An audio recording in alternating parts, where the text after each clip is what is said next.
Welcome to Sigma Actuarial Consulting Group and Risk66 training on how to be an analytically based and data-driven broker. In section 2 here, we're going to look at the questions that you should develop. We're going to use something that Sigma uses in Risk66 as a guide, but questions that help you have discussions, guided discussions with your prospects on analytics and help determine how those may best apply to their particular situation. In this particular training section, we are using questions that come from what we call Sigma Talk, which is a series of questions that's in the Risk66 site, and also is part of the business assessment tool that's in Risk66. So we want you to have a set of questions, but I do want you to customize them. Use the standard set of questions that we have here. They're fairly broad, but you may want to add your own specifics. The importance here is that your producers that are out in the field are utilizing a consistent process for engaging the CFOs and controllers and in guiding them through thinking about how analytics are going to help them solve their problems, their risk financing challenges in an analytically based and data-driven manner. The questions that we suggest are part of this business assessment tool that is in risk66.com. You can walk through these questions for a client online and generate a report that you could provide to them.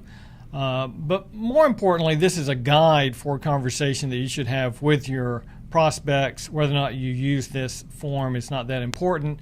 But these questions that are part of this business assessment tool is what's going to guide this particular training session. Okay, right off the bat, and most importantly, you want to ask if the client has a loss-sensitive program. That's going to frame a lot of the conversation. If historically they've had large deductible self-insurance retrospective type plans, then more than likely some type of actuarially based analytics is going to be critical in establishing those loss reserves and those loss estimates. If your prospect does have a loss-sensitive program somewhere in their history, the next step is really to determine how large were those retained losses. This may affect the importance of the analytics, may also affect future decision making and how the loss financing decisions may progress based on what they've done in the past. It may guide your conversation as to how comfortable they are with the retentions that they've had in the past, and may help you sort out their risk-averse level of risk aversion. So basically, you're building a profile of what this company has done in the past and how they feel about it, how they interpret it from a more subjective point of view. Now, on the previous screen, we were looking at really how much in retained losses the company had accumulated due to their loss-sensitive program. And this was an opportunity for you to sense how risk-averse they were based on those retained losses. Now here we're looking at how large the specific loss retention on the policies have been in the past.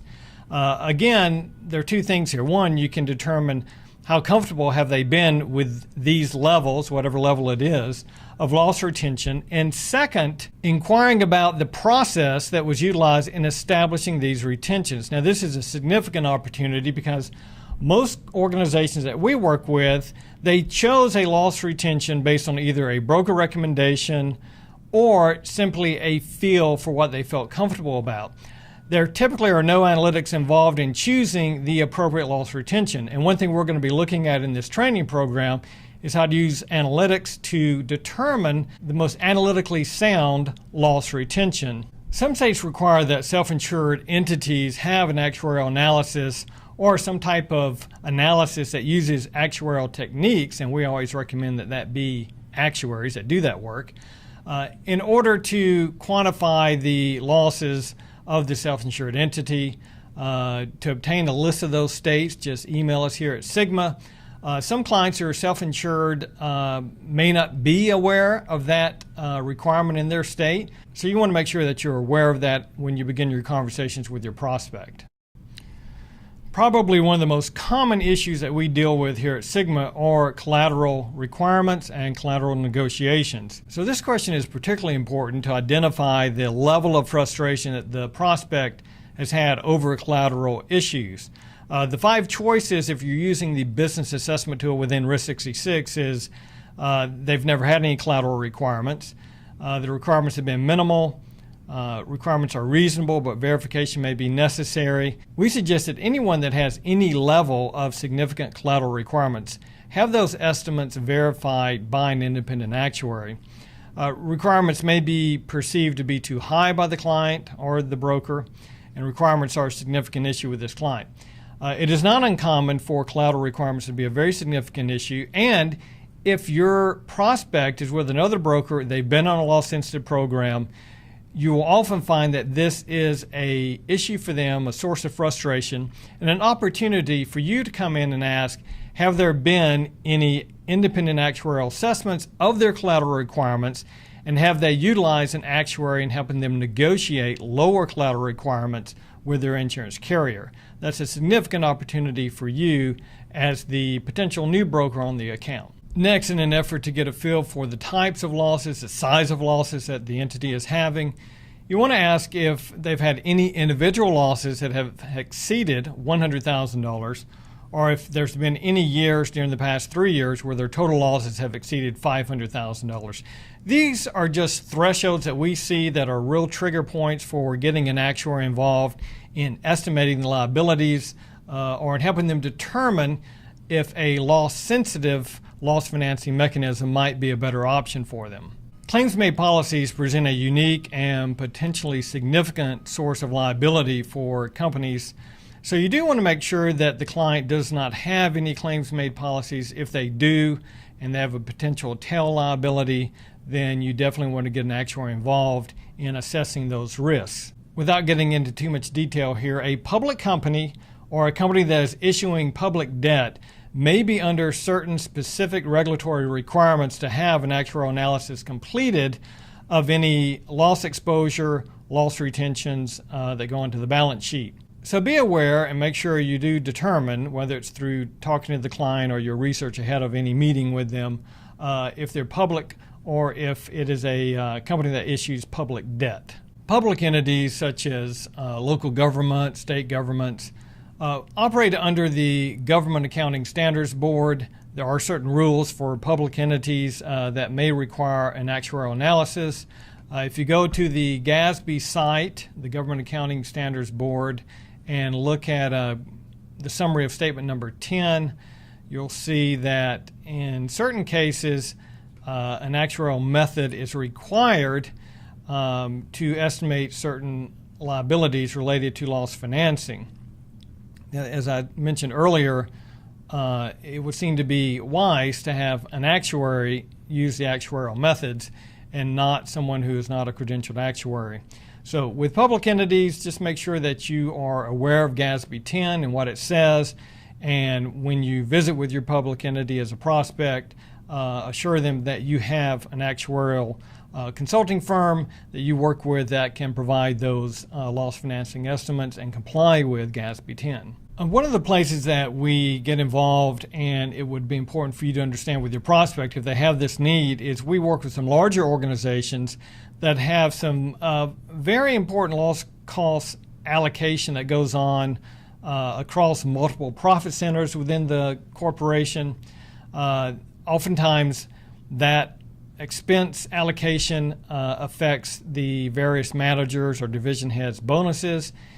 We've seen this be a very politically controversial arena for some companies, and bringing in a third-party independent actuary to build a cost allocation model can be an effective way to address those concerns. So just be aware of those concerns with your prospect. Sigma has built some fairly complex cost allocation models over the years, which are typically very well received and can sometimes solve some very significant internal conflict within an organization. Another area where you can assist your prospect, and which may not be obvious to them, is by bringing in an actuary to quantify the liabilities that have been recently acquired through acquisitions, or if they're in the middle of negotiating a potential acquisition, having the actuary evaluate the loss estimates on the balance sheet for the company to be acquired. Now, we've been involved in this situation many times over the years, and in some cases, the actuarial analysis that we provided have made a significant impact on the valuation of the business. So this, again, is a unique opportunity for you to look for during your Q&A with your prospect. Another unique area where an actuary can be of assistance is in evaluating risk management initiatives. Now, what we've seen over the years, sometimes the risk managers we work with are new on the job. Either they've been there perhaps for a few years and they've implemented some changes and they want to quantify before perhaps their improvements have become manifest in the losses. They want to quantify the impact of their management initiatives that they've done to reduce risk, reduce losses. And this can be done early on in the process by using pure loss rates and just the actuarial techniques that we use. So this is an excellent opportunity to perhaps make the risk manager look good by showing the effectiveness via an independent third-party actuary of their risk management initiatives. Also, if they're considering a risk management initiative, it's good to get a benchmark in place showing what the losses have been in past years and then tracking going forward to see what the impact of these changes might be on the losses. Now, this seems like something you might obviously know, but in some cases I've seen brokers with existing accounts not know that their client was considering a captive program. So it's important whether you're walking through this type of Q&A session with a current client or a prospective client, you want to know, is the client considering a captive insurance company as part of its insurance program? Now this is critical. Some of those conversations sometimes start within the entity at the board level or between the CFO and the risk manager, and that information may not be passed to the broker. You want to stay on top of this. You don't want a competing broker to come in on an existing account with a captive solution and you have never presented that option.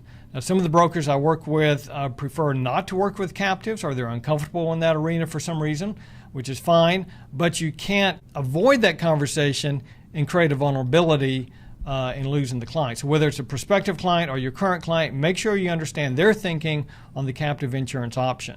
And finally, you want to make sure you understand if there are any asbestos or mass tort, mold, those types of significant liabilities that the organization may have. It could be from past operations that have ceased. And believe it or not, these very important details sometimes get left out of a conversation, so you just want to cover that in your meeting with your prospective client. So why should you lead with questions? Let me emphasize here that what you're trying to do is identify opportunities within this prospective client's operations where analytics can be a critical piece of improving the decision making and meeting what the CFO is going to perceive to be a need for analytically based and data-driven decision making in the risk management department. I encourage you to develop your own question and answer process.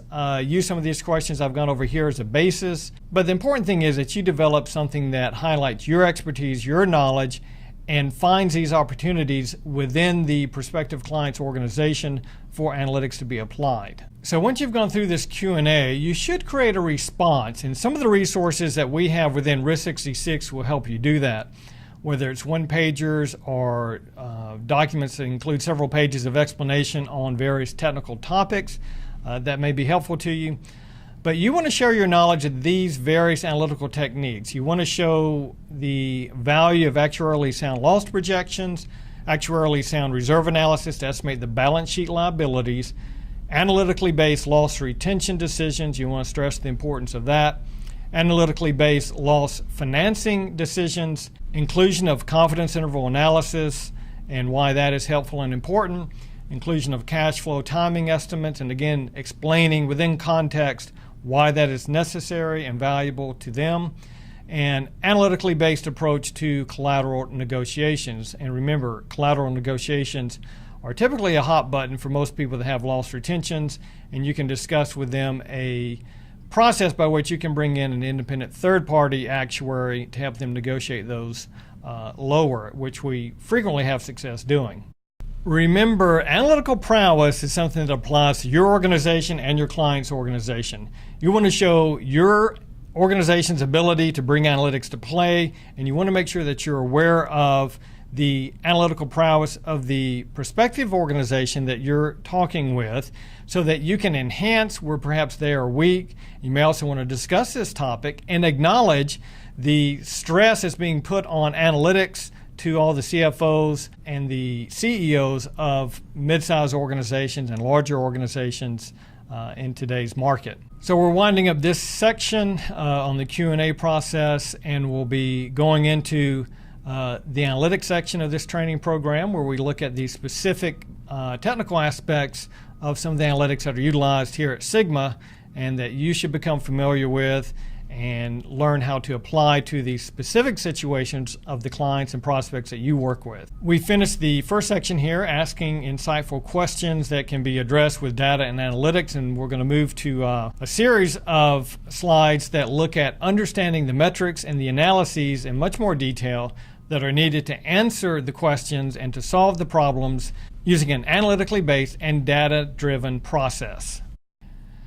So here's some great quotes to close on for you to consider, and I'll just read these. It's not that they can't see the solution, they can't see the problem. My greatest strength as a consultant is to be ignorant and ask a few questions, and if you do not know how to ask the right question, you discover nothing.